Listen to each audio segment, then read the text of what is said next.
forgot. You Go get can't that White forget, Claw. We got to have the White Claw. It's the law. Welcome to the Tuesday night stream with the FOMO squad. Claws up, boys. Nate, we are the guest. We are the stream, not yet sponsored by White Claw. We White are cherry today. so happy, lime as always, to be joined by Justin Birch, professional letterer, guy who likes to collect things. I watched one of your streams, Justin, of you doing live lettering, which was I'm sorry. It was hysterical. I mean, the whole, it was good. It was good. Like, because things went bad for you, like when things Was like, I complaining? You were complaining. People were asking you questions that were not clear. When you were trying to say, and you were trying to answer them, and it just felt like, live stream. What happens sometimes? Your computer, you kept waiting. You'd push save, and you weren't sure it was happening. But it was. Aside from that, it was neat to watch somebody work on something that was going to be a comic, which is something that we're all really passionate about. And so we want to talk to you about that and what you do and how you do it, just whatever you want to share with us. But before we get going, I just introduced Justin. He is our guest tonight. And with me, as always, the other members of the FOMO squad. We've got Dope from Dope Comics, Hagen from Lettuce Comics, and Eric from SideQuest. And we have a lot of you in the chat. So we're going to say hi to y'all. And wait a minute. I think Big Nasty was first. He did it. So, hey, Rich. What's up, Rich? There is Dave from Still Only 35 Cents from the other side of the world. Good morning, Dave. Good morning, buddy. Big Robbie. Robbie Josephs. He's almost always here now. There's my brother-in-law, Mr. Frank Lloyd Rogg. That's the first time the word bussin' has been in our live chat. So well, now that Frank's here, it won't be the last. Kay Munin, how you doing, buddy? Hey. Thanks for being here. Dope snuck in the chat. Chris Parker. Christopher. Hey, Chris. Big Lyle. What's up, Big Lyle? Tremendous collector. Darren, how you doing? Darren. It's John's Comics with Kids. Hey, John. Nice to see you. Richard Westfall. Hey, bud. Richard. Thank you for being here. JSS Brooklyn. JSS. Another one of our wonderful wrenches. Him and Richard. Thank you, guys. Eric from SideQuest. Eric. He's two places at once. Hey, it's other Eric from 9-Panel Grid. He's over on the West Coast, and he knows to bring the claw. Yes. See, we're doing. What flavor is he drinking tonight? Them. I had to explain to somebody, like, they're like, why are you drinking White Claw? I said, because a joke was made that went too far, and I mean, we're committed to the bit. So when you say somebody, do you mean you were being interrogated by your wife? Because I think that's probably what happened. This was all Dope. This was all Dope's joke, and I jumped on board. Hey, Eric's on his third case, so he brought 2 cases of grape this week. Yeah, the thing about White Claw that I is can that drink the case I've had for a year. The thing You're about on White your Claw case is this that week. the thing about White Claw is that you get carded for it to make sure that you're not too old to drink it. Well, since I started drinking it, I got to beat the ladies off of me. Is all I know. I am too old to be drink. I'm afraid it's going to ruin my Scotch palate. Like, I've developed this for a year, I think it will, and now I'm drinking the Claw. If anything, it should improve it, Nate. I'm going to the Slut Slab Bar and Grill as soon as I leave here, and I have them all over me tonight. Jerry Chick, thank you for being here. Yay! Brian LCS, Brian, local comic stud. The CBC Awards are having a stream on Friday, so I think that's at 9. I plan to be there in the chat. Christina, hey Christina, thanks for being here. I think I got everybody. I did it. All right. So, Justin, you are a letterer. At what point do you come in? Do you always get finished work like to letter over, or do sometimes you get like rougher work that's not quite finished? Like, how does the process when it arrives to you? Like, what's it look like? The comic, as far as completion like goes. the art is. Yeah. Is that what you mean? Okay. So Yeah. it depends. It depends on the book, the publisher, the deadline. um, Usually for what I've noticed is like places like DC will just send me inks, and this is all assuming like deadlines are not an issue and the book isn't due like 2 days from now. So normally what I get is finished inks, and their policy is to have the letterer and the colorist working simultaneously, and then they will just slot in my letters over their colors when it goes to production. Okay. So it depends on, like I said, the publisher, the deadline, the book. There's a lot of factors that vary. But that makes sense because, like I said, earlier I was watching one of your live streams on my break at work, and it looked to me like the page you were like all of the pages you were lettering were pretty much finished. The color, it was colored. It looked really good. And you were lettering over the top of it, and it was just it was kind of neat to see, that you have like some preformed bubbles ready to go. You've got Sure, you've got kind of an assembly line process to it, like you would think that you would. But it was, I know you were kind of laughing earlier about sorry that I watched it, but it was interesting to watch somebody do that kind of work, because I have not seen that before. Eric, I know you said last week you had one question for him. Oh, as far as it was lettering more goes. about not the work, but you, Justin. Mm-hmm. And it's kind of like, it's a gateway question. What was your gateway into comic books? What drew you in and said, this is what I'm going to dedicate my life to? Was it a book, a character? That's an easy question. I was born in 1983. So X-Men, the animated series. Okay.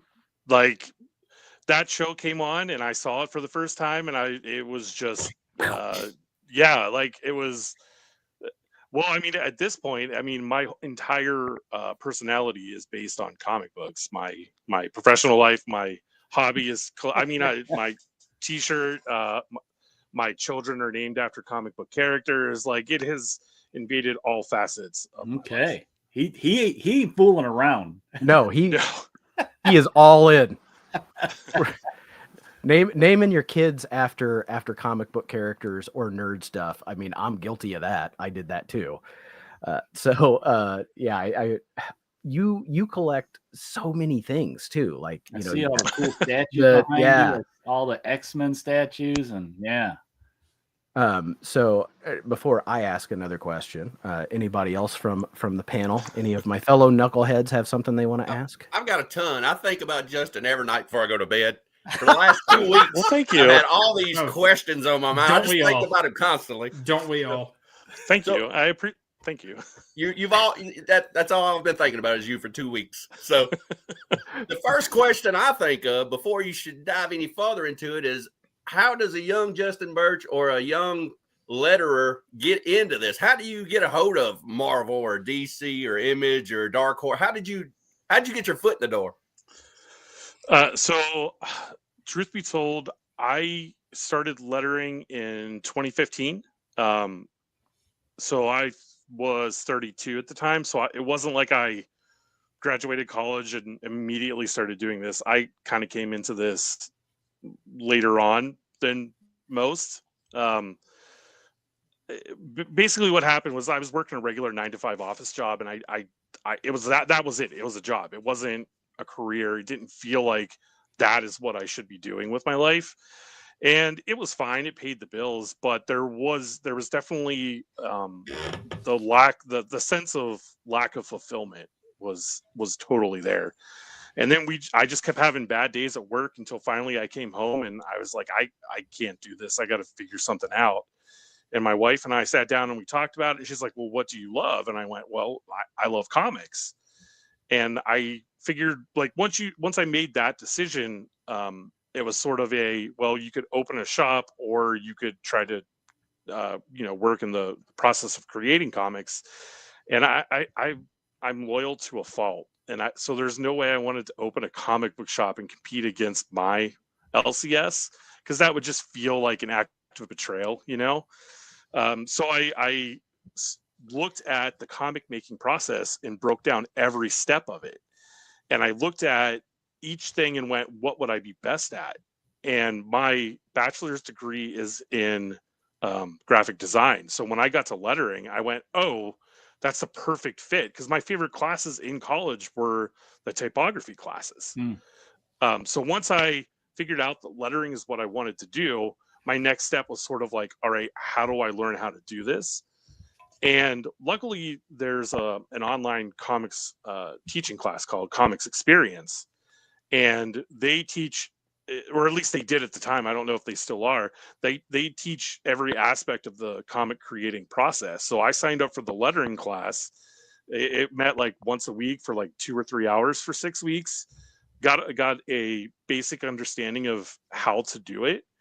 From that class, I got maybe like 12 pages that I could put in a portfolio.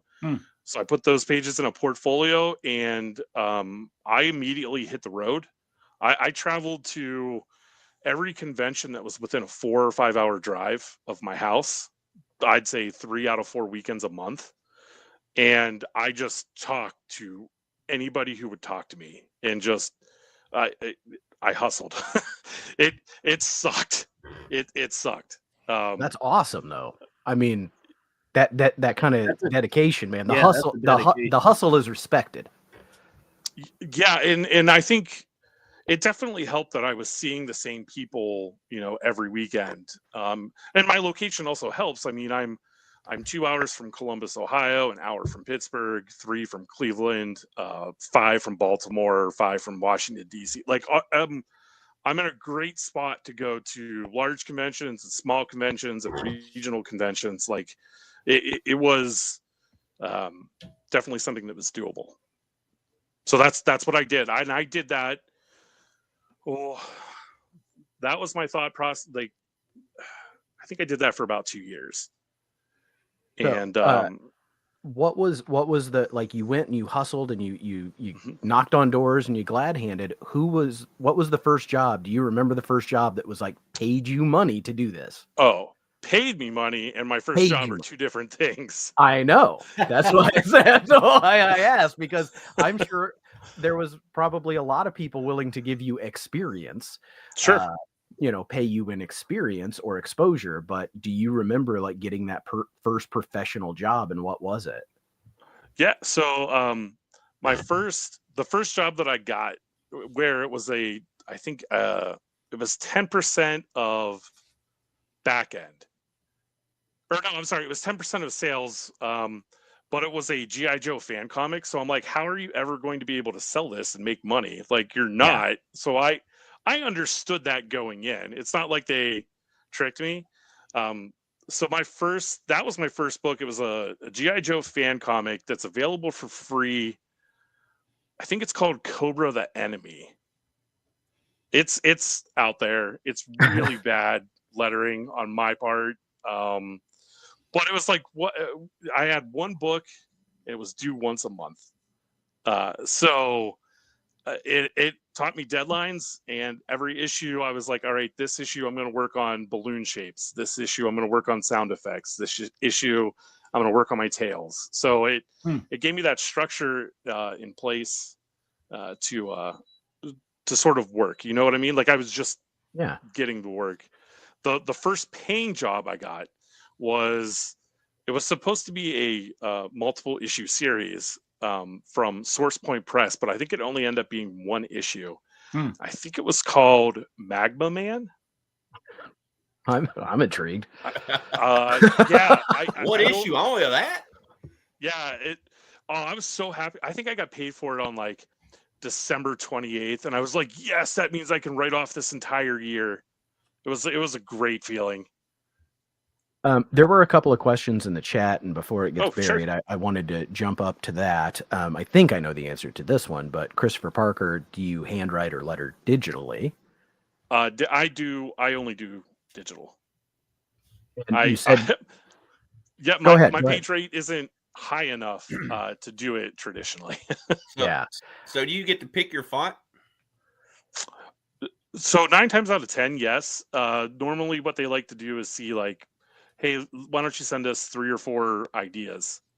And then they sort of pick what they like from there. There's another question that was back there that I wanted to touch on because I have something sort of to add to it. For those of us that don't know like specifically what a letterer does, so like I didn't know until recently like what the difference between an inker and a penciler were. So like the subtleties. Can you describe what a work looks like when you get it, what you do to it to send it off to the next person, and like Sure. what all of that you already knew, and then what this lettering class taught you? Sure. So my job and what I get is I will get the script and I will get the art. And my job is to take the dialogue and the caption boxes, or what should be in caption boxes, and the sound effects from the script and put it on the page, shape the text box, draw the balloon around it, add the tail, draw on the sound effects, all of that stuff. So that is essentially my job. 95% of the time, anytime you see a word in a comic, it was put there by a letterer. Mm-hmm. I left this question up. Like you said, you took a lettering class, and JSS is like, what exactly was it? Was it online or something? Was it taught? And what did it entail for you to finish it? Like how long? So it was an online class, with a live teacher. So you would sign into the website, and the teacher would be there. The teacher was a professional letterer by the name of Dave Sharp, who he's worked everywhere. He was one of Marvel's in-house letterers years and years and years ago. I know there's a good chance he's on a DC book right now. I just don't know what it is off the top of my head. I know he's doing a ton of stuff at Mad Cave. So he's a good guy to learn. He was a good guy to learn from and sort of give me the basics. And then, I've had other teachers since then to teach me more. So I've sort of, at each step of my journey, have found a great teacher and mentor along the way. So I've been very lucky there. Cool. That's very cool. Derek asks a question here that kind of connects to one that I had, which was, he self-published a book, and a lot of fonts are owned. They're intellectual property. And so, how much does copyright come into lettering comics? Where, do you purchase your fonts? I know some people will create their own font and digitize it, like if they're hand letterers.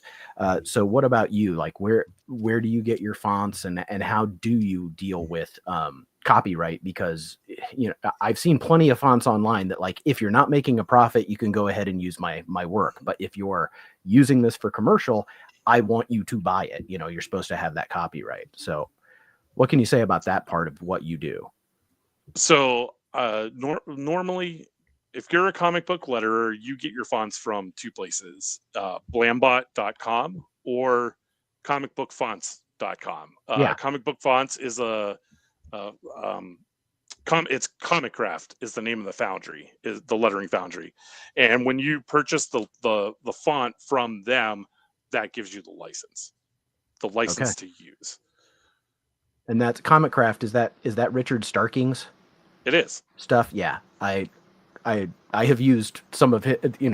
Those are great fonts. Those are the ones that you see. I mean, those are the ones that you see in books, and those are the ones that when you can get some of them, that you can use just to type or use whatever you want to make something for yourself. But if you were going to publish it, just out of curiosity, what does that font license cost? Like when you make that purchase, is it permanent? And how much do you have to put down? Do you have to put it down, or do the people hiring you, they expect you to come with that, right? Like if you're going to be a letterer, you've got the letters. Those are all great questions that I don't know the answer to. When you go to Comic Craft's website, and pro tip, if you can, don't buy fonts until New Year's Eve, because that's when they're all on sale on Comic Craft's website.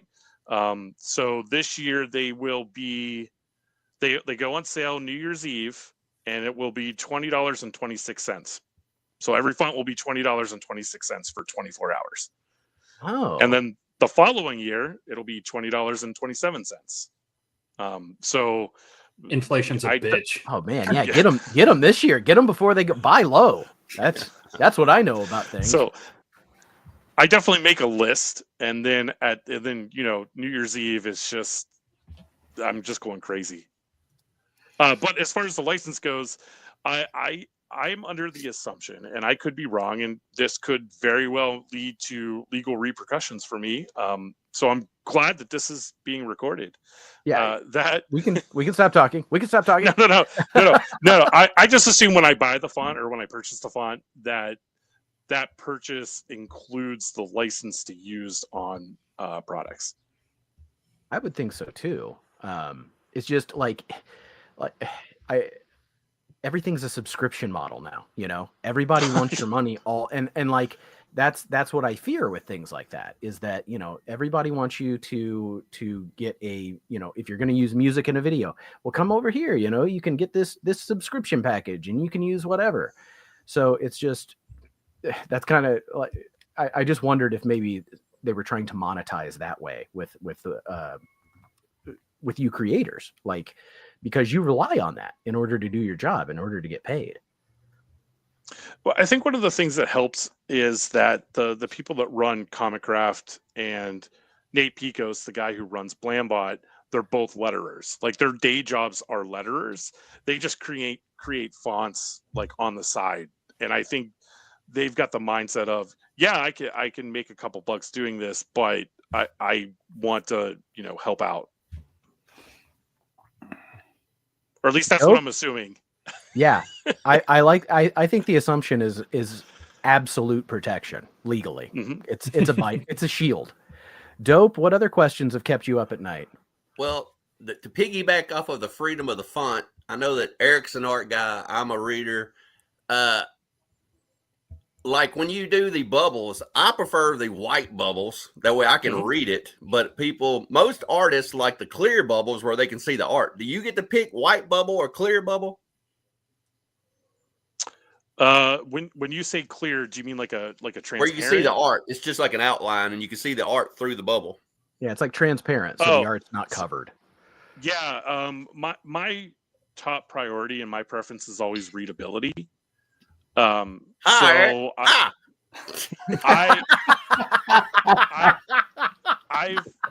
apologized to artists before, like, hey man, sorry, I know you worked really hard on this, but I gotta cover part of it. And they understand, they know. Do you get to pick square or like bubble form or whatever you want? Yeah, I mean, it depends on the book, the genre of the book, you know, the type of story that they want told. Obviously there's, like, you know, most superhero books you're going to see more traditional balloon shapes, as opposed to, like, I'm trying to think, what did I use a crazy shapes in? And Buried Long Ago, the monster at the end has kind of a grayish, wavy bubble as it's coming out of the ground. Like a lot of times, narrations always got the square bubble. You know, like they're thinking something. It's more like a square box. Yeah, the caption boxes. Yeah, and that's you know, back in the day. And when I say back in the day, I mean like the 90s. Don't get me started on a yacht. Yeah, this is the second time Digger Jim has mentioned covering up a yacht. I feel like this is something you should talk about. Okay, so there was a book that I was working on. It's those damn yachts. Anyway, so there was a book I was working on, and I think it was a double page spread, and right in the middle, I think right in the middle was this huge panel of this yacht. And I was just like, there's no reason for that. Like, it's literally just background. And the way it worked was the panel ran over the gutter.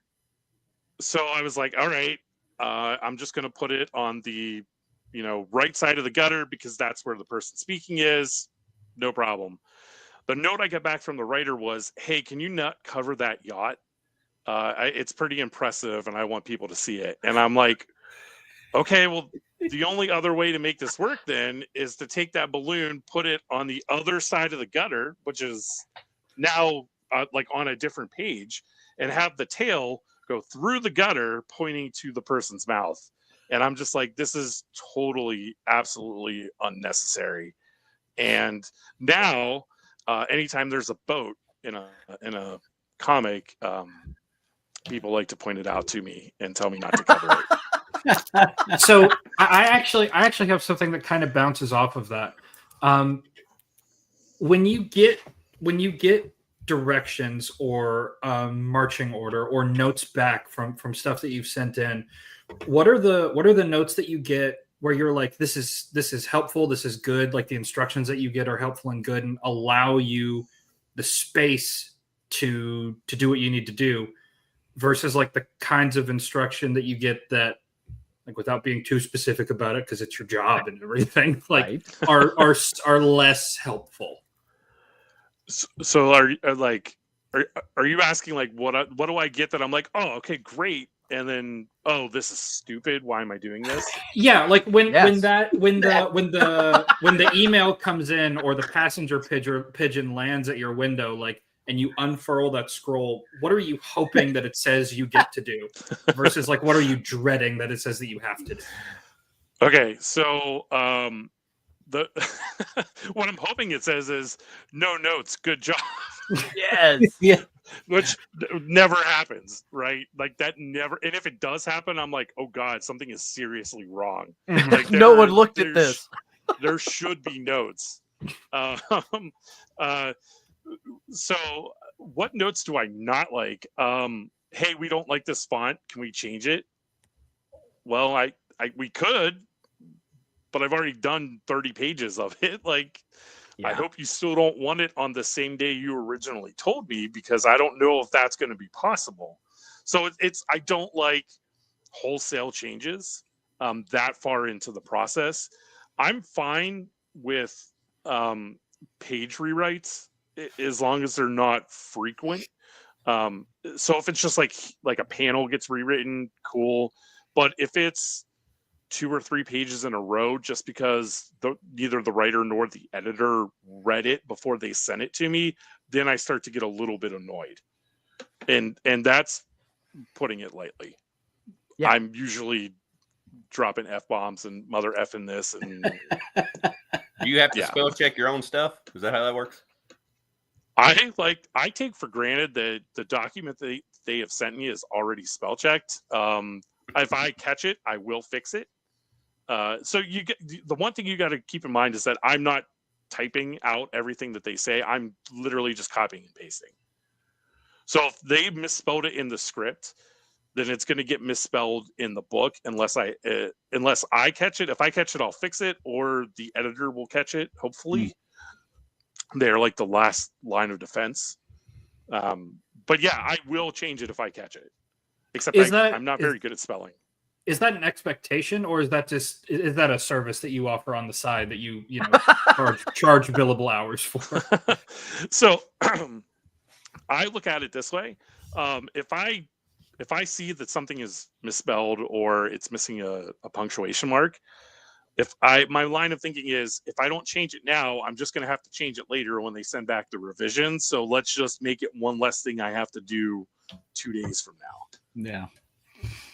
So going back to like process, you get a script, you get pages that you letter over in some form so that you can figure out where you're putting things.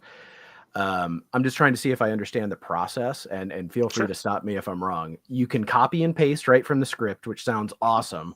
But once you've pasted it, like I saw in the video, you have to form it into a shape that makes sense for the page. And then you get everything, your layers done with your balloons, and you save the file, you send that off, and you just keep everything probably for a bit until, like, how long do you keep stuff you've done before letting it go? Like, knowing that you're going to hear back and need to go and make some changes. Oh, thank you for saying that. That reminds me, I had someone, I need to write myself a note real quick. I just remembered that someone I worked with on a book 2 years ago sent me a page they need a change on, and I haven't done that yet. So I need to,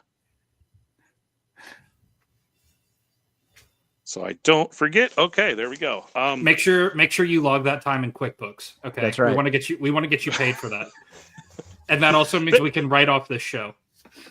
Oh, well, in that case, everybody wins.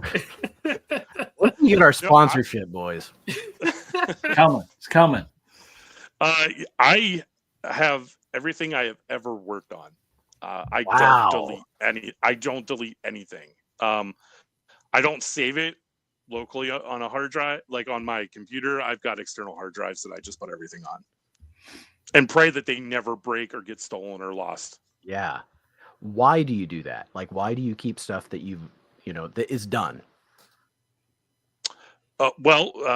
In cases like this where you never know when someone's going to come back and say, hey, can you make a change? Or, hey, do you still have those files you can send me?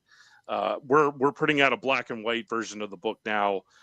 For what's funny is that the people in charge of the book, and I'm talking like indie guys who don't have a publisher, they're just putting stuff out on their own, never save the stuff themselves. So I should really start charging a retention fee. Yeah. You should.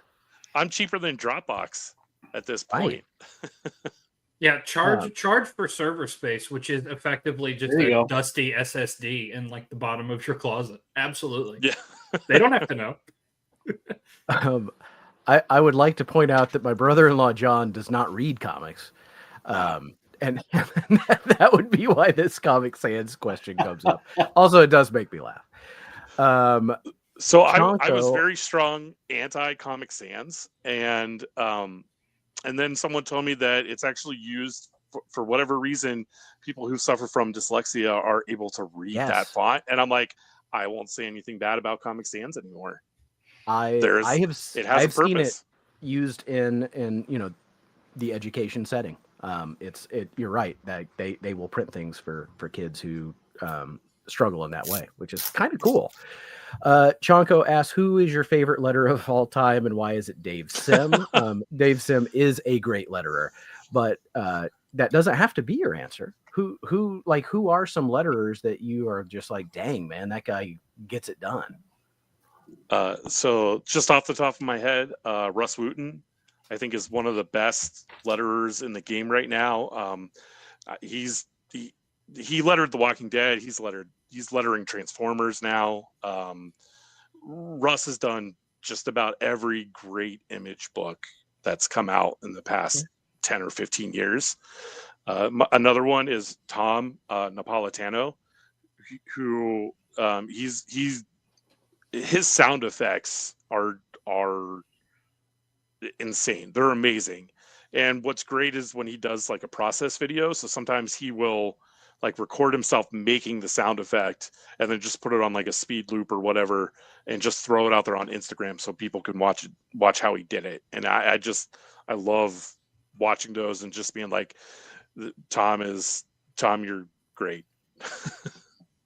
Awesome. Yeah. So everyone follow Tom on Instagram and you can watch those videos. And what is his last name? Tom Napolitano. And wait, you know what? I don't know. You said you're bad at spelling. Yeah, I'm kind of friends with him. So NAPA. Hold on. Just gonna it's okay. I'm not gonna make you spell. It's okay. Yeah, here we go. NAPOLITANO. Exactly how it sounds. I put an E in there. So I have two questions branching off of that, and they're both things that I'm just endlessly fascinated by. When you say like these people are really good at lettering, like this guy's sound effects kick ass, I do not mean to trivialize what you're talking about. What I'm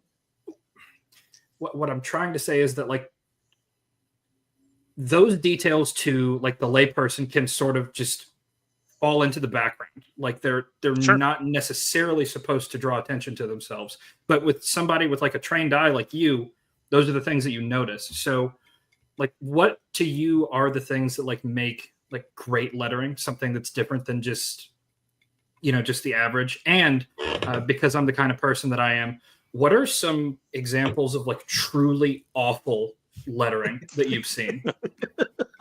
Like I'm a fan of garbage in any way that I can take it. Yeah. That's true. Like garbage lettering could be a new rabbit hole for us to go down. No. Absolutely. Oh man, I'm trying to think. I will gladly tell you. No. I will gladly tell you guys off camera, backstage, books that I have put down. Oh, that's because fair. Because I did not like it. Like one book specifically I picked up because I'm like, oh right, I can't wait to read this, and then I opened it up and was like, no, I can't do it, and I put it back. That's wild. There are a few. I mean, I've definitely had that reaction with art or story. I don't know that the lettering has ever completely turned me off to something. Robbie Josephs wants to know, have you ever worked for the big two, Marvel or DC? I have. Yes. Awesome. DC. I've done for DC. I did 2 issues of The Flash. I did the most recent the most recent Milestone stuff tends to be me. So Static, Icon vs. Hardware, Shadow Cabinet, Blood Syndicate. That was me. Nice House by the, what's the one that's out now? Nice House by the Sea. Sea. Yeah, Nice House by the Sea. That's me. Hagen's collecting that one. I love that series so much. It's so great. I think that's it. There might be others in there that I'm forgetting, but I think that's it. Yeah. That's very cool. Jim wants to know, do you have, a little shameless self-promotion? Is there a book you worked on last year or now that's worthy of a Ring Award nomination? So my personality is that I will never ask anyone to nominate me for an award. I don't like that. It's not my style. If I get nominated and I get to go, cool.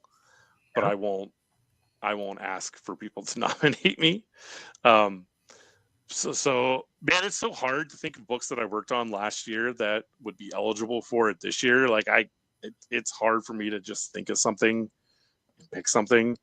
And at the end of the day, it doesn't really matter because I'll just end up losing to Stan Sakai anyway. Yeah. I got a question. So I read a lot of indie horror, and I know I know you've done a bunch of indie horror books that you really didn't get credit for, and I know you've worked on some Something's Killing the Children books. Yes. What's the biggest book that you're the most proud of? Good one. Great question. Great question. And I know like on the cover here, you got your name on the cover of this one. This is great. I love this. But there's a bunch of books that you don't get your name on the cover of. I mean, me, I'd be selfish. I'd be pushing that like, hey, I want my name on the book if I'm working on it. So the one that I'm the most proud of is it was done. Oh, wow. I think it was done 4 or 5 years ago. It's a book from Mad Cave Studios called Pantomime. And the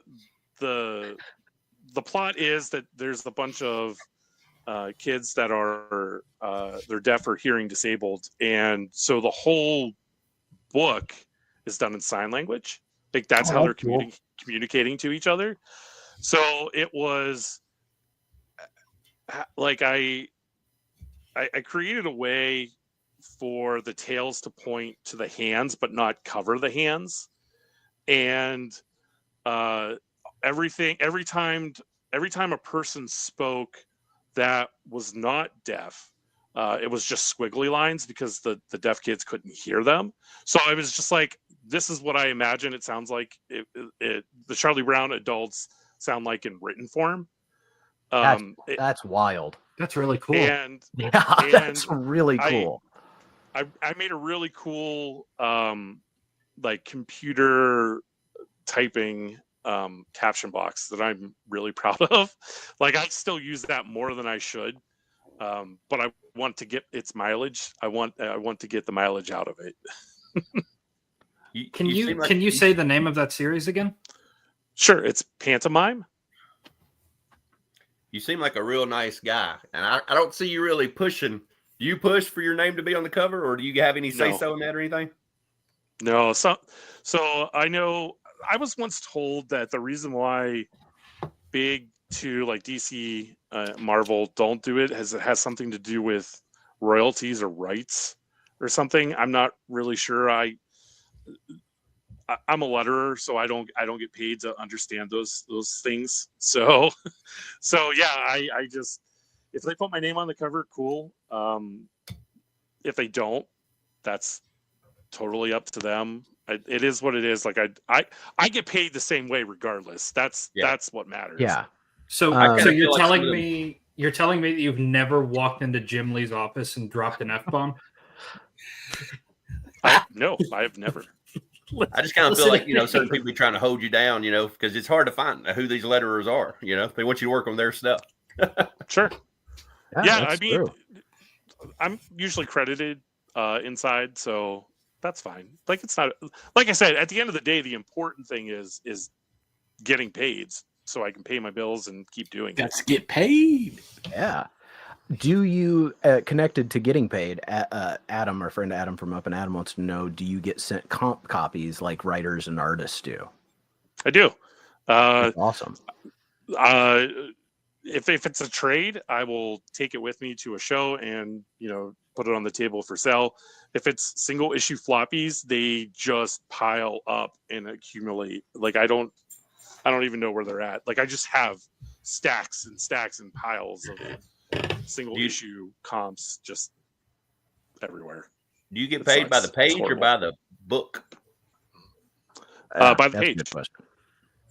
So it's a page, By the right? page. So when you're paid by the page, are you hoping it's, are you hoping there's just not a lot of talking? Like, absolutely. Oh yeah, like my favorite pages are those double page spreads. That's just one image with one caption box, right? Because you just put that caption box on there. You're like, all right, 5 minutes. That was 2 pages done. Yes, Robbie, the missus was kind enough to refill my claw. I gotta get a koozie like Eric. I can't let them get, Well, yeah. And I mean, I don't know if you need a koozie or not, because you would have been disqualified from that baton race had there been an official present. So maybe let's not add moving parts to that. Hey, maybe that could be some merch. I hope Nate's kid was bringing it. I'll trade him for next week. Oh, hey Johnny, how you doing? Johnny. Yeah, it's kind of mind blowing to me that this part of comic book, this is what you do full time, right? This is what provides for your family and also for your amazing collection, which I think we're going to get to here soon.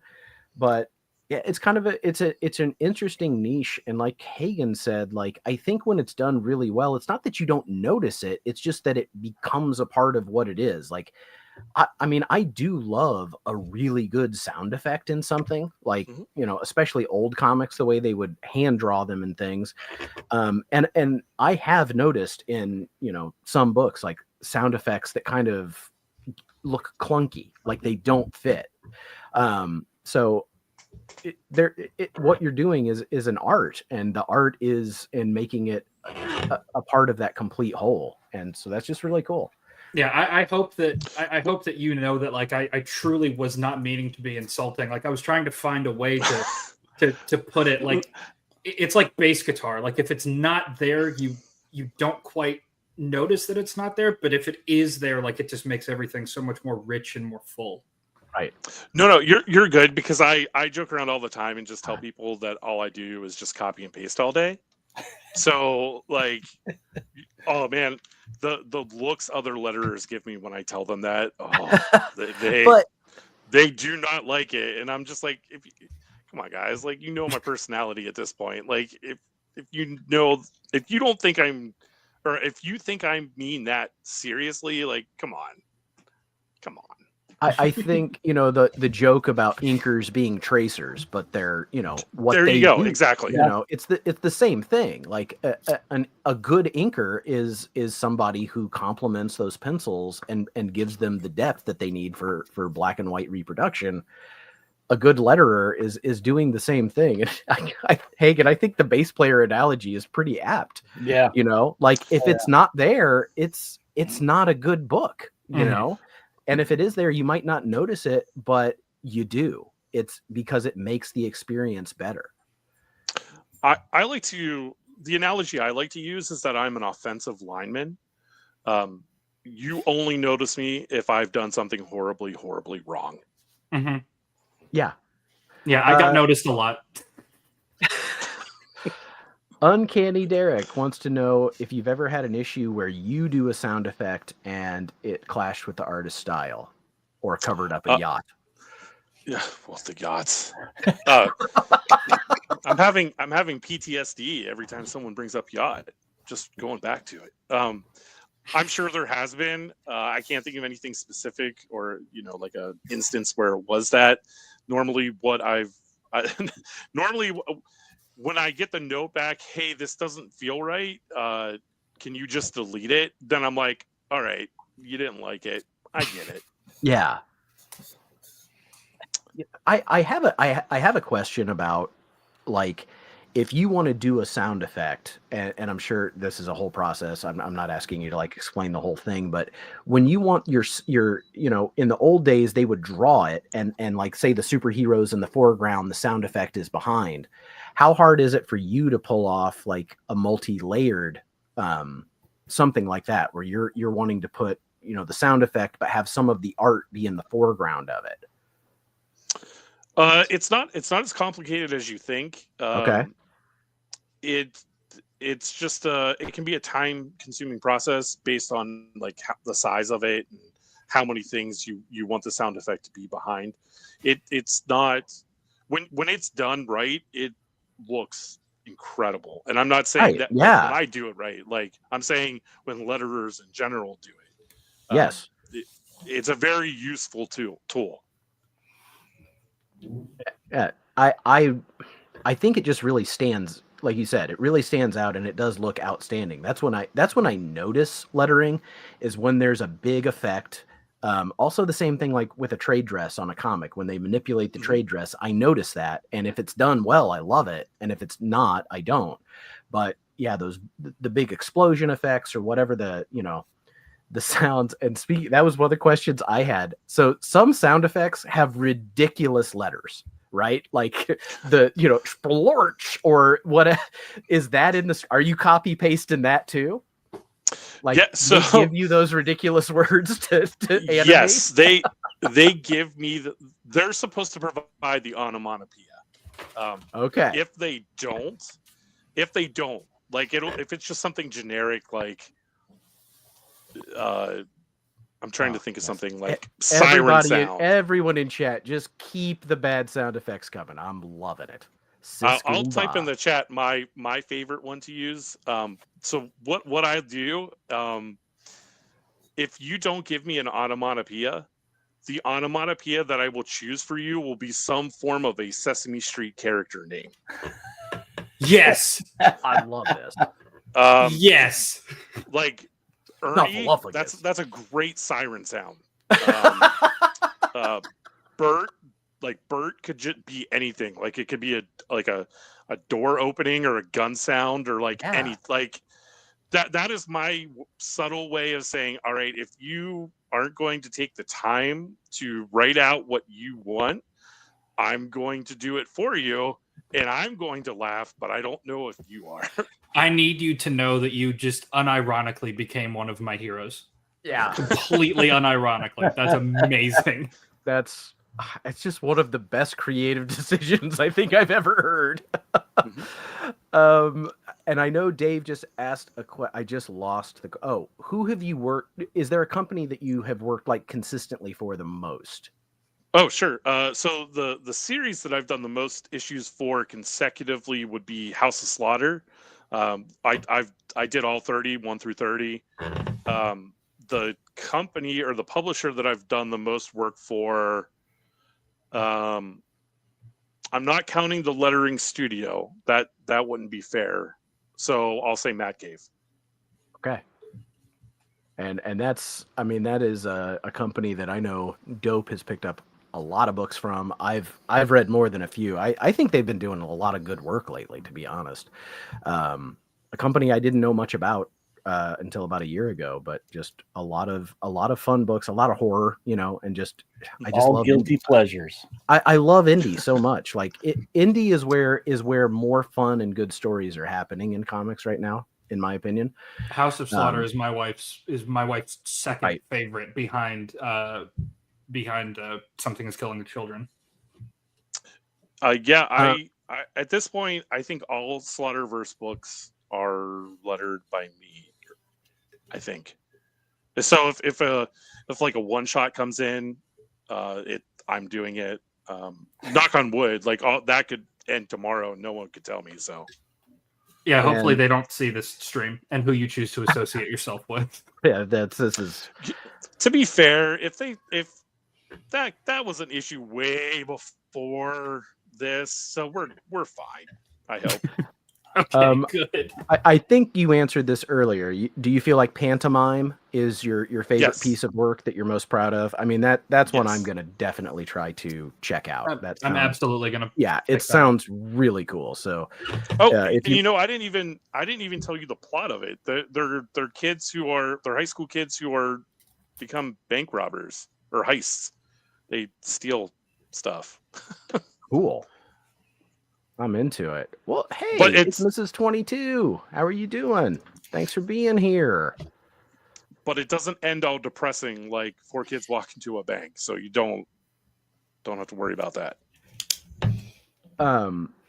Anyone else have quiz show questions for our guest? I feel like I've learned a lot tonight. I've got a question, but it ain't nothing about lettering. So if anybody else has got more about lettering, I kind of sort of do. So, well, actually, I very much do.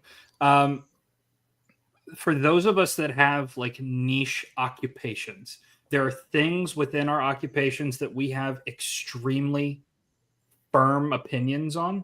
Like I know that Nate has a favorite brand of stapler, but Swingline, baby. Yep. What? So Swingline. Okay, that was mine too. Quality stapler. What things like that exist in your realm, and do you have opinions about what you do that you like fight with other letterers about? I know that they don't like you saying that you just copy paste stuff. Yes. So I'm gonna try and do this without getting too far into the weeds. So there are essentially 2 methods to lettering. There is what I call the Unite way. So the way that they make the balloons is that they're basically uniting the balloon with the tail, so it's all one shape, and that's how it looks. And then there's the other method that's called the layer method. So it's really a white balloon on top of a black balloon, and those are on 2 different layers, and in between you have the tail layer where your tail goes, right? So it's just stacking on top of each other. I use the layer method, and if there is ever a letterer civil war, it will be over which method is the right way to use. And I am team layer method 100% always. I will never back down on this ever. So why does Unite suck? So Unite sucks because when you get revisions, if you have to reshape that balloon, you have to take a couple extra steps so that you're able to manipulate it. And when lettering is all about efficiency, right? So our page rates are traditionally the lowest amongst the creative team. So the way to make a living out of this is to be fast, to be efficient. So taking those extra steps, sure, it might only take an extra 5 seconds, but over time that adds up. So when uniters say that uniting is better than layering, what do they point out about layering that's like that? And then how do you refute them? Oh, that's an easy question. I don't refute them because I just stopped listening to them at that point. Once they say that they are like they use the United, I'm just like, cool, dude. End of conversation. Yeah, you're really cool, man. I really like I like your philosophy.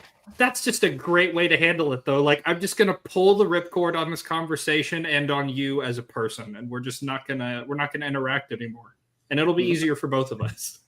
Oh, the best feeling in the world is when you get someone who did it the first way, and then you convert them to the layer way, and they're like, "Yeah, this way is way much better." And I'm like, "Yeah, I know, I told you." Been saying it for years. I want to point out real quick, Christina is being very kind, trying to get me subs. That's not what I'm about right now. Dope is what, 13 away from 900 is the post that I saw. Yeah. So if somebody with a wrench can drop Dope's link in the channel, and anybody who is not subscribed to Dope, please go subscribe to Dope Comics. He wouldn't be here if he just wasn't one of my favorite people, man. So let's get him. If we can get, I wasn't here for that tonight either, but whatever. I know, but you know what? Dope. I made a note because I saw you posted that, and I was just like, man, maybe we can get a couple tonight on the stream. So if Dope gets to 400, Justin Birch will give the 400th subscriber one of his 26 letters. He will only be able to use 25 letters from now on. Dope is almost at 900. 900. That's what we got to get him to. No ampersands. They don't count. I've got a question. Ain't got anything to do with lettering. We've talked about, show you how big of nerds we are. We've talked lettering for 56 minutes and 35 seconds. And we talked it before we even came on live. So this is cool as hell. Yeah. I'm just glad that my desk is right here so that you guys can't see how truly excited I am to talk about comic book lettering.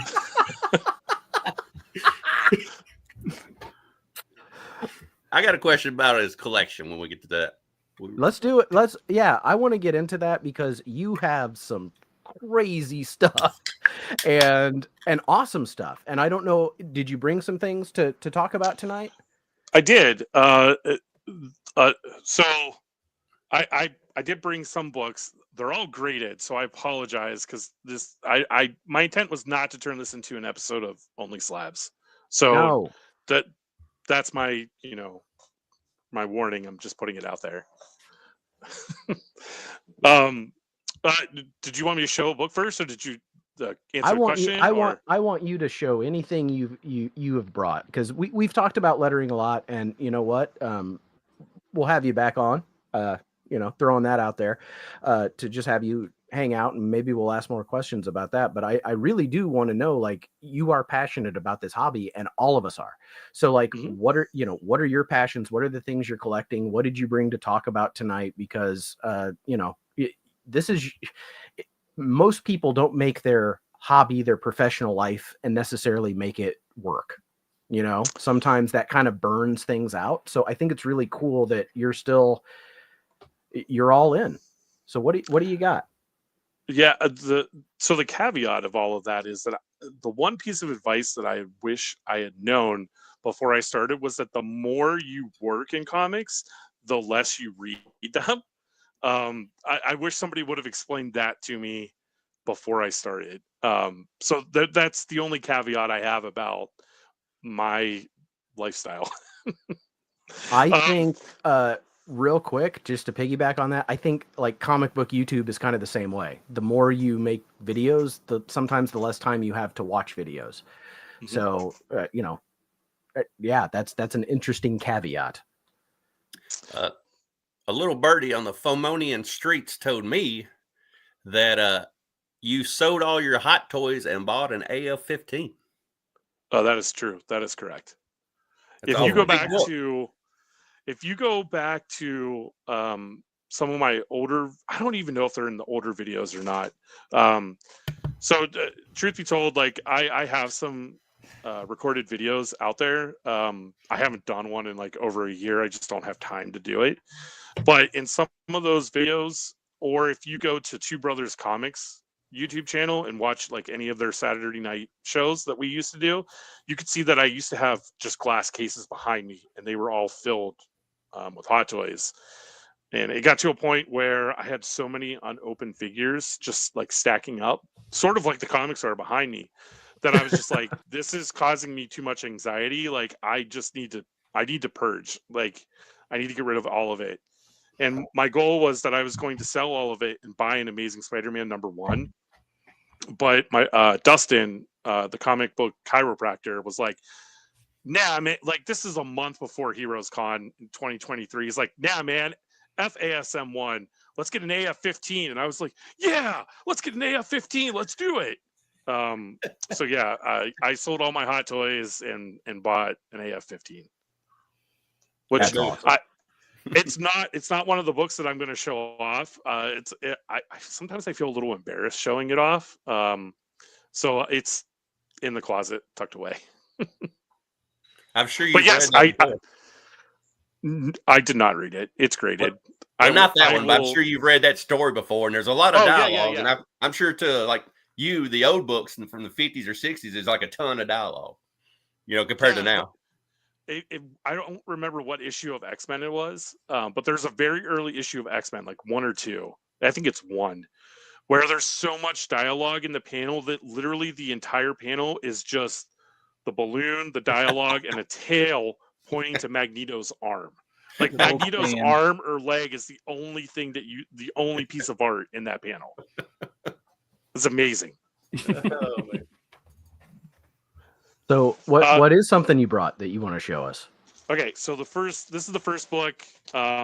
It's Edge of Spider-Verse #2, and the reason why I'm showing it off is because my oldest daughter's name is Gwen, and so this is the actual copy that I picked up the week that it came out. So this is the copy that I got off of the shelf, and I was really excited that it came back in 9/8.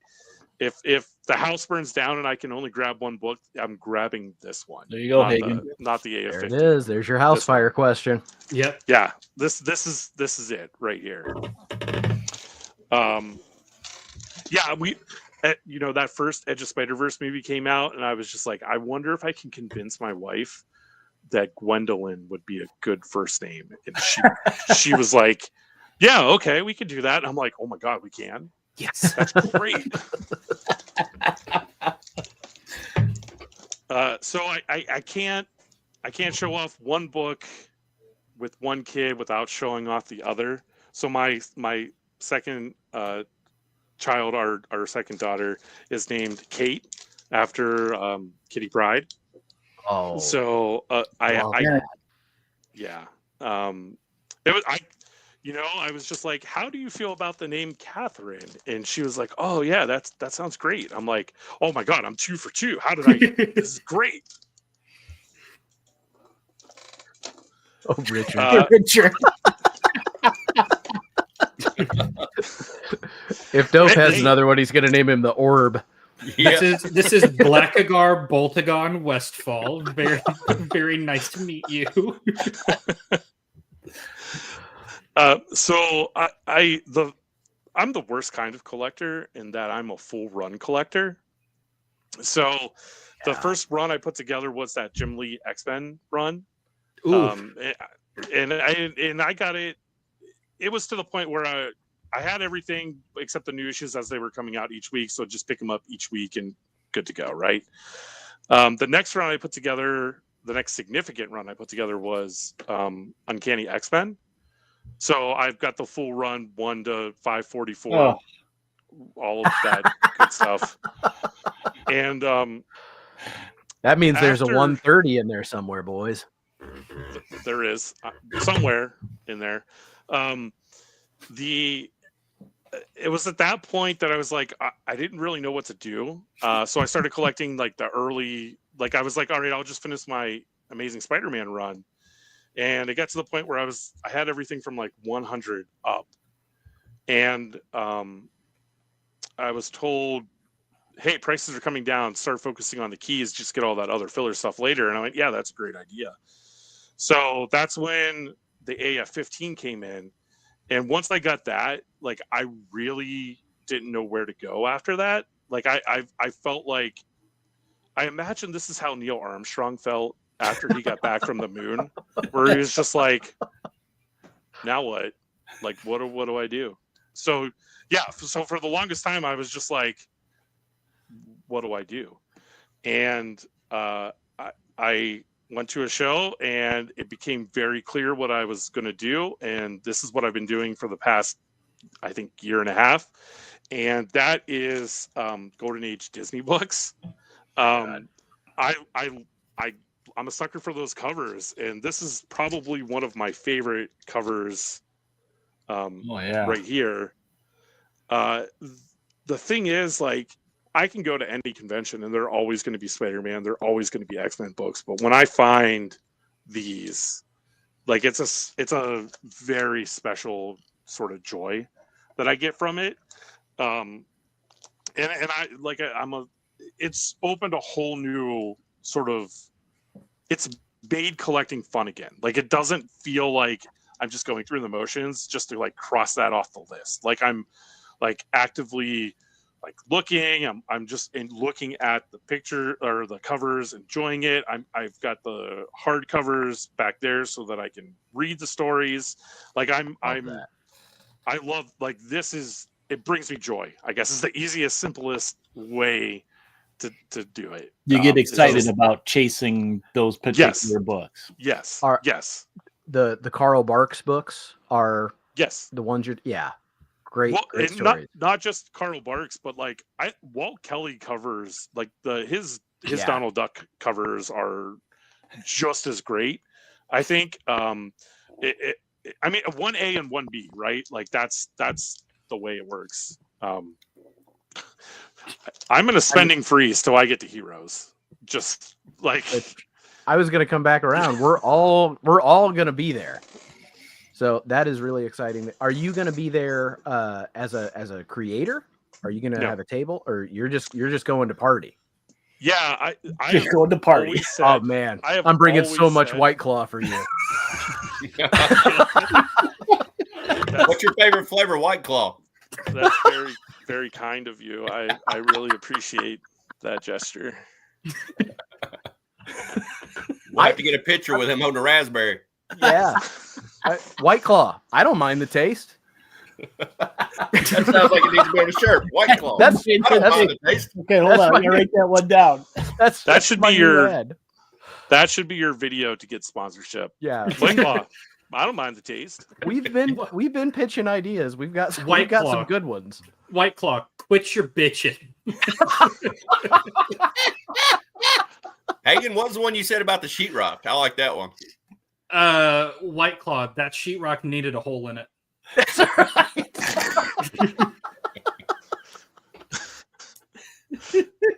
Oh, good stuff. Oh, so the jokes, not the White Claw.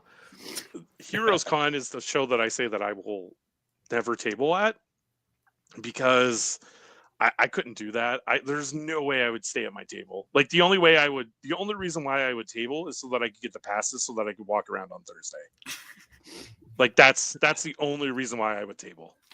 Are you going to shop? Are you going to meet creators and get signatures or sketches? Is it both? Like, maybe it's a work place. What is it for you? So I will definitely talk to creator friends so that I can use the trip as a write-off. Nice. I trying to think if there's anyone I want to get a signature from. I don't think there is. I will probably just be spending a majority of my time digging through boxes and looking at walls and just hanging out, eating breakfast at the West End because it's delicious. And it's a free buffet, right? I don't think it's a free buffet. Oh, Nate! No. What? I'm not the one. I said I heard it. I heard there was a buffet. I'm a rookie. I don't know what I'm doing. You've fallen prey to communist propaganda, clearly. I was looking forward to White Claws and bacon. Dang. Well, I mean, you can still have White Claws and bacon. You just have to pay for the bacon. Yeah. Somebody will probably give you White Claws. Oh my god. Oh. whenever you say some of these big famous writers, do you ever get to actually talk to them on a phone or anything? No, I don't think I've ever talked to any. I don't think I've talked to anyone on the phone. I mean, like I've gone up to who have I? The one question that everybody asked. So I lettered Snake Eyes Dead Game for IDW. That was the book that was written and drawn by Rob Liefeld. And that's the question I get. Oh, did you get to talk to Rob? No, I didn't. What about Sorry. Jack Titan? No, I've never talked to him. Never met him. I've met Tate Bomble from, is that how you say his last name? I think the writer from House of Slaughter. I've met him. Yeah. Man, Jim, you're just full of downers tonight. First it's Yachts, then it's Ringo Awards, and now it's paid breakfasts. Thanks for showing up, buddy.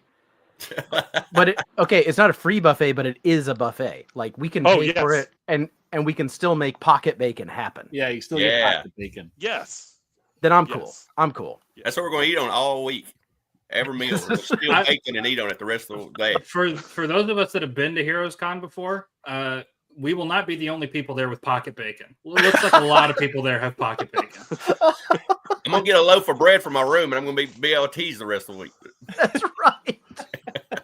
You live your truth, baby girl. No one's going to stop you. I love it. It's awesome till it's not. Thanks for being here, Katie. What else you got? That Donald Duck book is beautiful.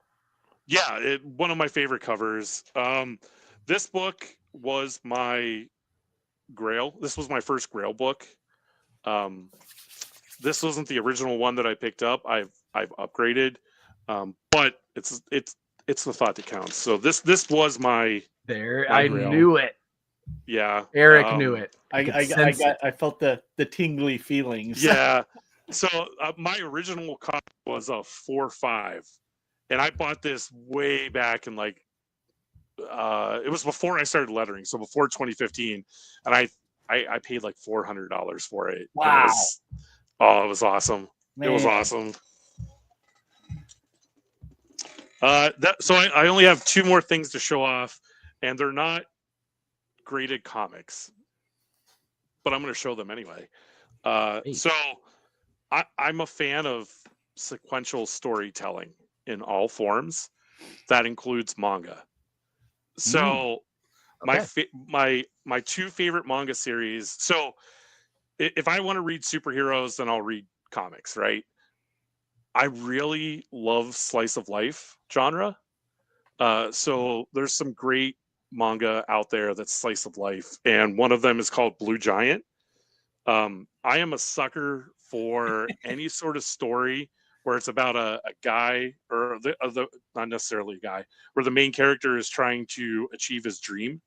And the main character of the story is trying to become the world's greatest jazz saxophone player. And it's great. I love it. I really want them to put out the next series, but I think they're dragging their feet on it. I was going to ask how long is it? So this first series is 5 books like this. So each book is 2 volumes, 1, 2, and so on.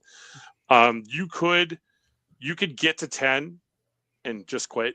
I think it would be as if you were watching a television show that they were told late in the process you're not coming back next season, but they still ended on a way that could be an ending. You know what I mean? Yeah. I want to read the next volume. So they did their job there. It's just whether they translate it or not. The next one, and this is my all-time favorite, greatest manga series. This will always be my number one. It's called Bakuman. And it's about 2 high school kids who want to become the greatest manga writers and artists ever. And it's like 22 or 23 volumes. It's filled with so much heart. This is if you don't like manga, you probably won't like this. But if you can get over the fact that it's manga, it's a great story. It just and nothing, it's not people fighting each other. It's not giant robots or monsters or superheroes. It's just that story of two kids who want to become the greatest manga artists, and it's just a great story. If I had read that before I had started lettering, I'd be like, this is the inspiration I need to become a letterer, to make that step, to follow my dream. Well, I've read a decent amount of some manga, not like going down, but like, because I'm like you, I'm kind of a run collector. I like to get something that's finished so that I can get all the way to the end. But I've not read any slice of life stuff. So, and I know that's, there's so many different genres within it, and I wrote them down. I'm going to check them out. My local library does a really good job of getting those for teenagers, and I will piggyback on that. Very cool, man. Thank you for bringing some books and talking to us. If you Thanks got for time having me. Yeah, if you got time to stick around, we're probably going to take a look at the books that are coming out tomorrow before we close out our show. If you don't have to run, I'll bring those up. I still hear the kids running around upstairs, so I should be good. Okay, they never stop. As long as you don't hear the running quicken and then fall silent, you're good to go. Right. I'll just bring up the list of what's coming out now. I'm a little disappointed because I swear I saw that Buried long ago issue 2 was supposed to come out, and I just double checked and it's not coming out until June now. Oh, really? Yeah, that's what I just saw. Wow. I swear it was on this list when I looked earlier this week, and then I just searched it, and it now says it's coming out in June. How long ago was it you lettered that? I can tell you. I just wonder how long in advance. It's been a while. And Dope's going to take this information that you give him and hold their feet to the fire over it. So. Yeah. Okay, so I finished issue 2 in roughly late October, early November. Wow. That's wild. So if it's late, it's not my fault. That's the point I'm trying to make. Right. Yeah, you're done. You did your job. Absolute Green Lantern. You remember what happened in it? Yep. Do I? Yes, I do. You still remember? Well, I think I do. Let me. There's something that happens, and I don't remember if it's in issue 3. That is. That's pretty cool. It's issue 3. Cool. Yeah. That's the 1 in 25, Eric. Figures. Right? Of course. A cover then. Superman. I'm not getting that either. I'm still doing that one. I'm trade waiting, which the trade should be out. I feel like. Yeah, the first one should be the first story arc. That is so frustrating, Justin. You were like, "Oh, there's something that happens in issue 3. It happens in issue 3," and I'm sitting here like, "Fuck, that's gonna be like 8 more months." Then no, that one's for July right now. Is it for July? Okay. It's I just looked it up. Okay, they've done it. There's a few body, unintentionally body Archie comics. I think Betty and Veronica. I think this one might be the most, even more than how many guys Archie had to beat off. Yeah, we got some tomatoes. She says, "Gee, Betty, your tomatoes are doing pretty good." Tomatoes, and then Betty says, "Guess what's doing even better?" What? I don't get it. It seems like she's talking about. I don't get what they were trying to do, but I just feel like the joke is that she's growing weeds. It's a bad joke, but it's a terrible joke, but it's Archie. I know. This cover is cool. I like that one. Yeah. I like this one, but I think all of these cool covers that we're about to see are store exclusives. Yep. Which I freaking hate. The next I never did get the Burger Time one. I know the Jughead time was great. This one, I mean, come on, it's the Poison Ivy. Yeah, it's an homage. It's got go-go checks. This is awesome, but it says right on it that it's like for a store. Heroes Con. Yeah. I'm just not. I don't have a ton. I wrote down some of the books I'm gonna get. If anybody sees anything they're grabbing, Batgirl. I'm still getting Batgirl. Or Justin, if you see something you know about, please shout it out, especially if you worked on it. I'm picking up Captain Planet 100%. That's coming up. We're gonna look at that one because that's got some great covers. I like this cover. I like this one. Yeah. Oh yeah. The B cover's cool. The A cover's cool. That one. I like that one more. This one here. Yeah, that one's really the cool. B. Yeah, the B is great. Yeah, I like Swamp Thing. Yeah, that's fine. It's okay. Reprint for you. Yeah, I'm getting this. Because I have Brave and the Bold 58. I have his second appearance, and this is how I'm gonna get his first. I'm gonna pick up the I swear, man, their facsimiles have really been good lately too. They print them on paper that really it lets the art shine without being all glossy.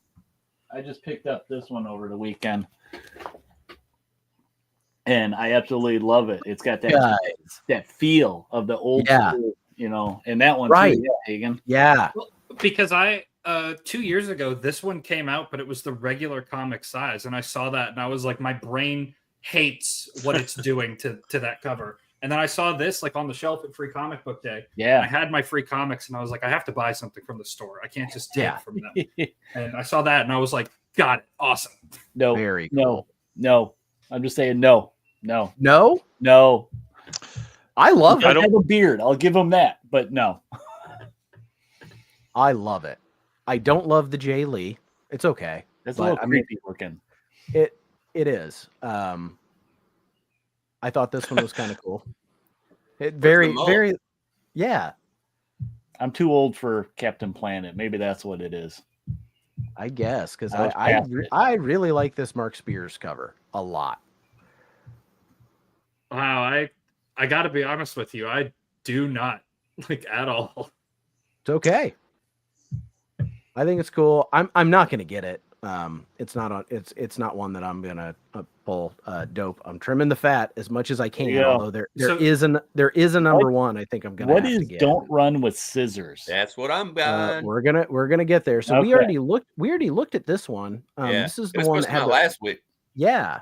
But this has these covers are great. I love the overlay kind of ghosted look. I probably won't see this one. Execution Posse Holdings and Keen Spot. So I can see my shop getting it because of Keen Spot, but I don't know. Again, I think it's really cool looking, but I just don't see myself picking that one up. I wondered about this one, Dope. Do you know anything about this? The Creeping Below? This feels like it's... Yeah. I read the synopsis about it. I might pick it up. Okay. I liked this cover. I liked I think the interior art's gonna suck, but we'll find out. Yeah. It looks cool. It looks cool. And yeah, it'd be a shame if the art made it not so much.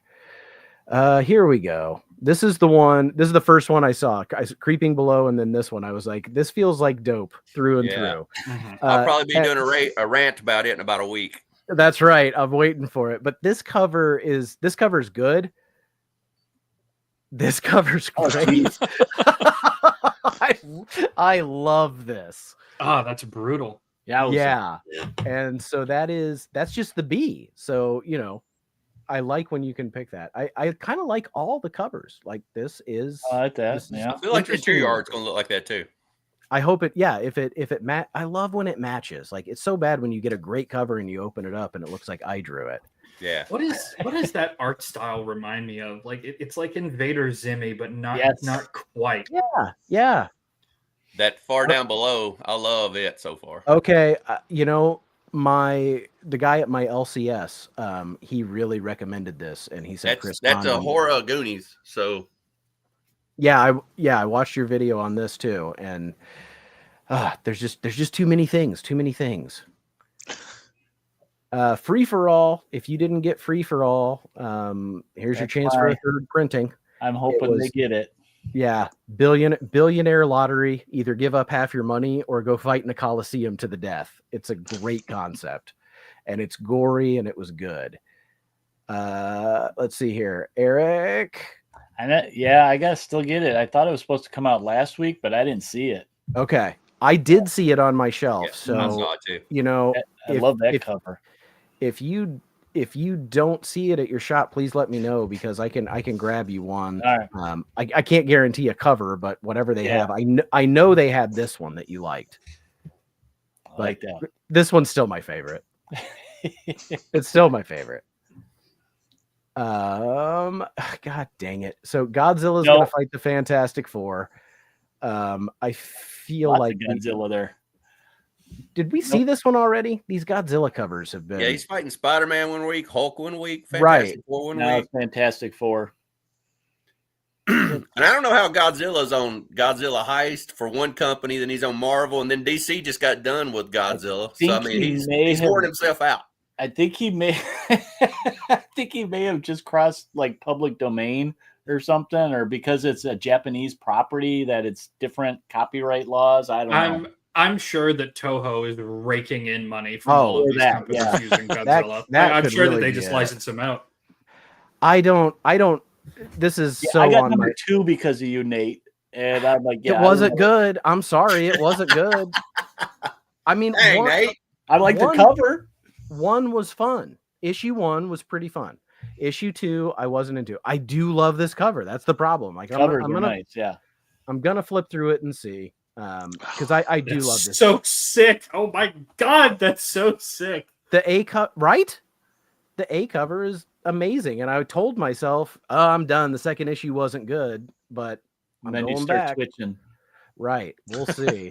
So then I thought this was interesting. So this is like, I don't know what language, but it's the Gratis Comic Tag. So is that German for Free Comic Book Day?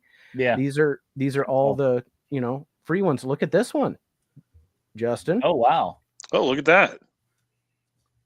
So we've got I guess a German Donald Duck going to space. That's kind of cool. Well, Americans don't go to space anymore, so we have to hitch a ride with Germany. Even our cartoon characters have to hitch a ride with other countries. We're just hitching. Okay, this one, I don't know what this is. What is this? This is called Grixley. And it says in the notes that it's mistakenly numbered as 69, but it's actually number 70, which I've never heard of at all. What? It only has one guy's name on it. It's like got one guy as the creator, as the publisher. It's got 2 of our favorite characters on it. Maybe we need to be the only 2 people that buy it. It has a lot of your 2 favorite characters on it. I'm just saying, it says $3 too. If I see Grixley at my shop tomorrow, I'm getting it. Just especially if the interior art looks like that cover. If somebody, because I can't make it to my shop, if somebody sees that, one of you 3 sees that, buy me a copy. Done. Yeah. I don't think I'm going to see it because it doesn't even have a publisher as far as I can tell. I'm surprised it made it on his website. Exactly. It seems very weird.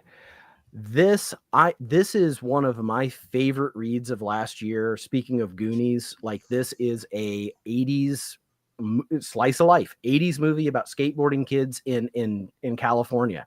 And it has been just so good. Rick Remender is one of my favorite writers that's currently working. Brian Posen's a very funny comedian and a good writer. And this 7 has been extremely late. So I hope this actually comes out tomorrow. And if it does, I think it's one of those things where because it's been so long, I'm going to reread the whole thing before I finish it off. It really has just been a lot of fun, and I don't necessarily recommend people go out and grab it, but when it comes out in trade. Let's see, I'm getting Hello Darkness. There's usually a nice Jenny Frizen. Yeah. Oh wait, I think is there a Something Is Killing the Children story in there? If there is, I get it. So yes. Oh, cool. Okay, I've been enjoying that. I've really I've picked up a lot of horror anthologies and I've dropped a lot of them, but I've kept this one. This one's been pretty good. It really has. It's been very consistent. Good pacing. I like the pacing of the stories. Great lettering. Excellent lettering. I can read it for days. No. Only the story I did. Only the story I did. Well, I thought that was a given. All the rest of the lettering is garbage except for the specific lettering that you did. Eric, you. are you getting Herculoids? Yep, that's on my list. I love it.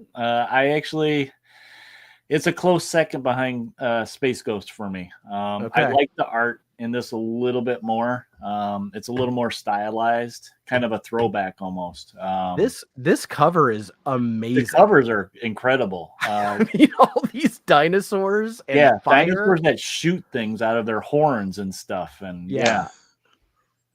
the sea. This like feels Frazetta to me. Oh my god.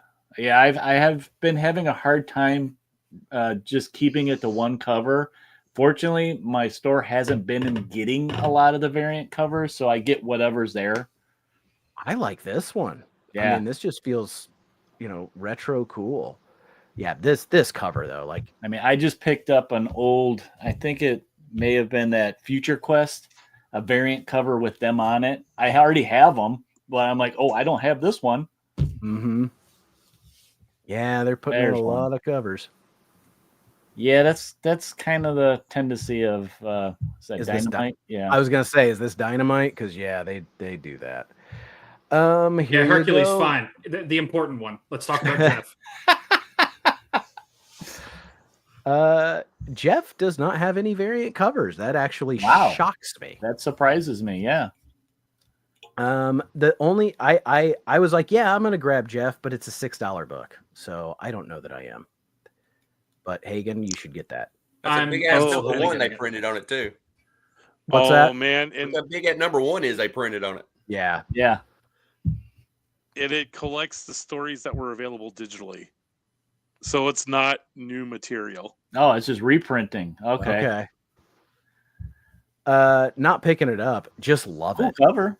I love the movie Labyrinth, and I thought this cover was great. The other one not as much. It's okay, but the first one kind of just reminds me of the, like that Herculoid one. Just very cool. Oh, that's cool. Got Bowie and an owl. That's cool too, right? Yeah, I like that. I'm not doing JSA anymore.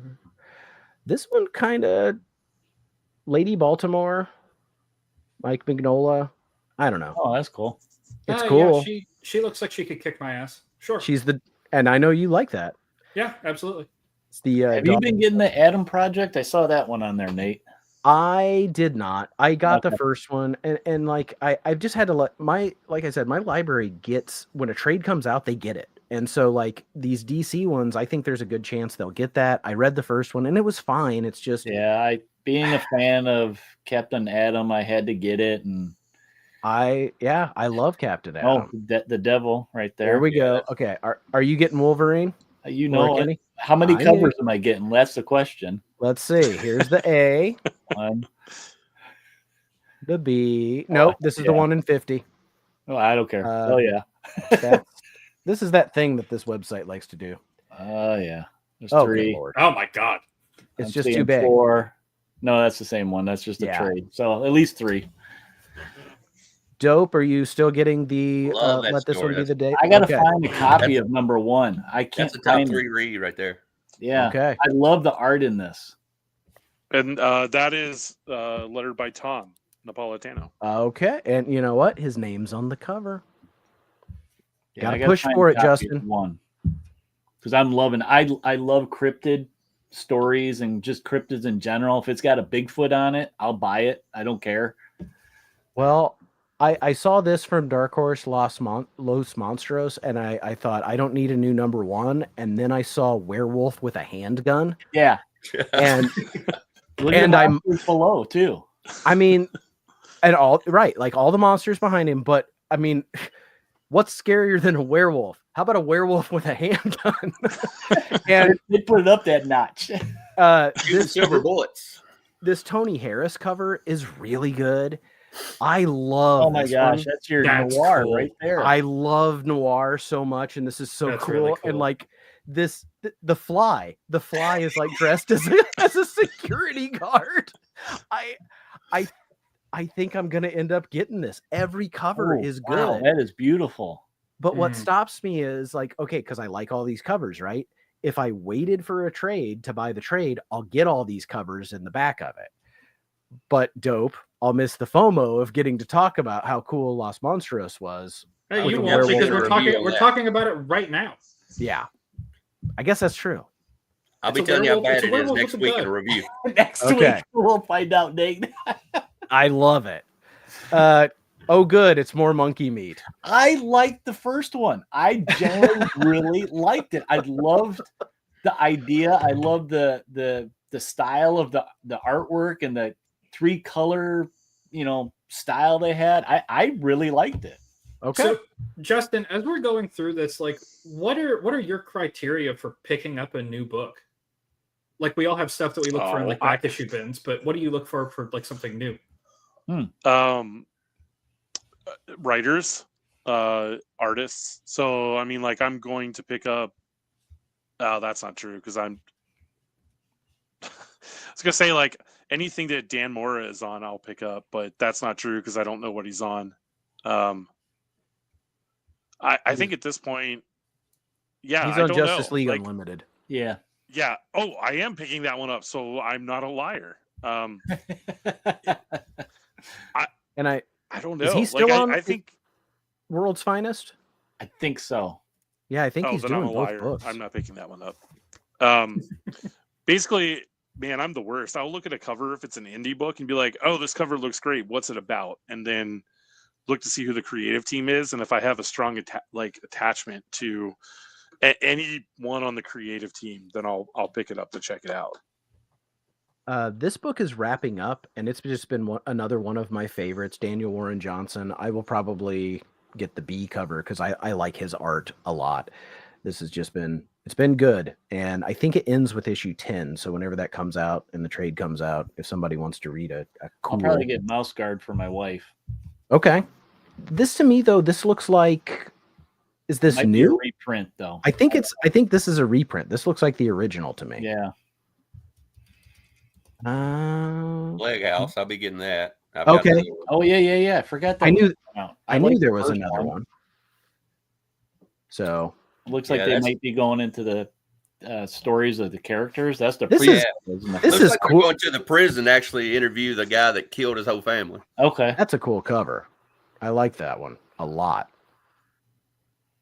Of course, I have no idea what that would be. Red Sonja attacks Mars, Eric. I did get Red Sonja versus Army of Darkness last week, so there's a good chance I'll get this one. It's got Red Sonja. Yeah, that's actually a cool cover. I mean, Dynamite. Let's see if they have the one artist I like, that Bjorn. I can't think of his last name. How you say it? He does a lot of Red Sonja and Conan covers, and I love his style. That's Sam and Twitch. I'm picking it up. I was going to ask. Return of the Living Dead. Yeah. I just want to see the covers. Spears. Yeah. I mean, that's great. I mean, it's my second favorite zombie movie of all time, so I got to get it. So is this just a retelling of the movie? Is it just an adaptation, or is it? It's because these are the characters. Yeah. The characters inside are a little bit different though, so it's okay. Yeah. Sam and Twitch, you're gonna get that. I was wondering if you were still picking it up. Justin, you ever seen the interior of Sam and Twitch? I'm sorry, say that one more time. Have you ever seen the interior of one of these Sam and Twitch books? Yeah, there's no balloons. It drives people crazy. It took me a while to adjust to it because there's no balloons, there's no word bubble, no nothing. It's just put the words wherever you want them. Man, but that would be a little. McFarlane didn't want to cover up the artwork, so you get a lot more artwork out of it. Yeah, so when the issue 1 of that series came out, someone tagged me. Like they put a picture of it on Instagram. They tagged me and was like, "Hey, Todd McFarlane, hire Justin Birch to do your letters so they don't look like this." And I was like, "That is not what I don't want to be. This is not me. I'm not endorsing this." Say that, Mr. McFarlane, sir. Just want to clear the air right now. I would like you to hire me, and I will do a good job, but that I didn't ask that person. A lot of people in chat have thrown that Bjorn's last name in for you. Oh, have they? Okay. I'm on my other screen. Yep, so I there can't it is. really- I see Christopher put it up and Adam put it. Yeah. I just don't know how to say it. Yeah. I mean, this. I'm not gonna get it, but this Star Wars cover is Cool cover. Yeah. Oh, that No looks problem. so unbelievably cool. I might buy that. That is badass. I entirely might buy that. I love when it shrinks it down. I guess it's just a reprint or a facsimile or something. Yeah, I think so. Are you getting Storm? Yep, I'm still getting that. It's one of the few X titles I'm still getting. Okay, I'd like to show you one that I can't believe is on this list. Sven the Groundhog, Savior from the Stars. Oh my gosh, this is right up our alley. It's This right is up our amazing. Okay, I think we have a White Tiger situation. Uh-oh. Yeah, because like these covers, this first cover, I don't know what I expect, but the alternate covers, if they showed them on this,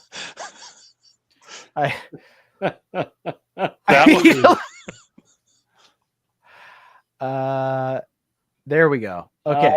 Okay. It's one of these. So I'm going to stop clicking now. If you want to see where this goes, there's like 3 or 4 of the girl posed. Phil. And as you click through, less and less is there. So this is from Weird Brain, who I've never heard of, but you know, it does feel like a White Tiger situation. It's $12, guys. Oh, fuck that. It's $12. Okay, I'm done. Thank God. Wow. I'm so glad it priced itself out. They have to pay for those artists who don't draw clothes. Yeah. Yeah. That Two-Face cover looks brutal. I don't know what happened there. I've not been reading this. It might be the last issue. I've actually heard this was pretty good. That is wild. Yeah. Interesting. Oh, I like that one too. Two-Face is stepping out of Harvey's chest. Ultimate Wolverine. I'm definitely getting that one. It's another one. How many covers am I getting? Oh my God. Oh, why Marvel? I can't. Sorry, Eric. That's all right. It hates me. He's just gonna get them all. You don't even have to show them. Yeah, it doesn't matter. He's gonna show them on Instagram tomorrow. This is the last. Again, I don't need a new #1, but this is from Mad Cave. Okay. This is called Vanishing Point, written by Mark Russell, one of my favorite writers. It is short fiction, short anthology science fiction stories. Oh, okay. And he is somebody who I think could do that really well. So I think I'll probably take a chance on this one. If I see it, I'll pick it up too. Yeah, I think it looks good. I love sci-fi horror. And like I said, I just love him as a writer. So that's it. I don't have much on my list. I think when I looked at this, there was about 10 books for me. Between Marvel, DC, Indies. But you're getting like 15 covers of certain books. So well, and that too. I've been trying to get better at that. Unless it's Wolverine, then how hard have you been trying? Like not very hard, right? Hard. Okay. Yeah, we said 1 of 50 a while ago. He's like, "Yep, getting it, get it." Oh, well, good Lord. Justin, I hope you had a fun time because I really liked, getting your perspective on things as somebody who works in the industry. But I also really like just your perspective as a collector and a fan of the hobby. So you got cool stuff. I hope you will come back and hang out with us sometime because we'd like to have you anytime. And anybody who is, unaware of what he does, if you see his name on a book, grab it. Buried Long Ago is one that Dope and I both really liked. I love the idea of it. Like, and when you're lettering, do you read it and do you get into or is it just like I'm copy paste and moving things around? So there are a few books where I'll get in piecemeal. So I'll get 5 pages at a time. One of them is Something is Killing the Children, so I will always read the script ahead to see where And oddly enough, the other one that I've done that with recently is there's this, I don't know who this is for, but it very much seems like they've taken an employee handbook and turned it into a comic. And I don't know who it's for. I don't know if it's ever going to be published, but like I've caught myself reading ahead to see how this guy handles the problems that he's having in his IT job. I can't. Yeah, I don't know what it is. You like your slice of life. That is one of the most fascinating things that I've ever heard. That's amazing. Please, if you find out like who it's for and if it comes out, please tell us what it is, because I would love to buy a copy of it. No, you can have my comp copy if I get one. Awesome. Love that. You love to see it. Please, follow him on Instagram. Is there anywhere else you would like people to check out what you're doing? I'm probably the most active on Instagram, so that's probably the best place to do it. I am on Twitter, but I only use Twitter for hockey updates. And I refuse to join Blue Sky. I refuse to join any new social media platform until the social media wars are over and I know who wins. So I only have to create one more login. Right. I think that's fair. My... Do you have any books coming up that you want to promote? Anything coming out? Like, I know last week Crush Death #2 came out, and that looked like a cool book.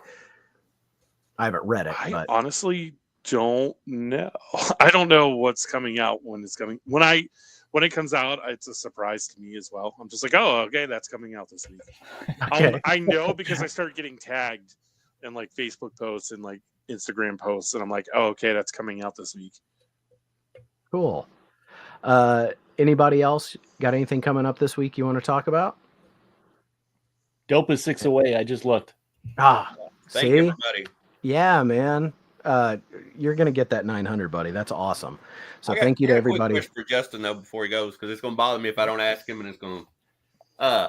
You're a big Donald Duck fan. You collect all the old Donald Duck comics. Have you seen the one where the controversial cover where he's got the pistol and he's trying to shoot the fly off his nose or whatever? Yeah. 1 second. Uh-oh. Yes. Yes.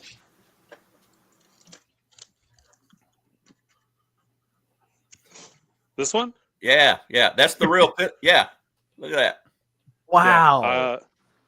Yeah, I actually have a copy of this graded as well. So I've got a raw and a graded copy. That's usually the one most collectors really want, that book. Yeah.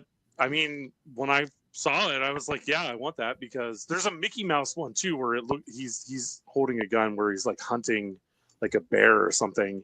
That's also on my list. Just because you don't see Disney characters with guns. So yeah. Super cool.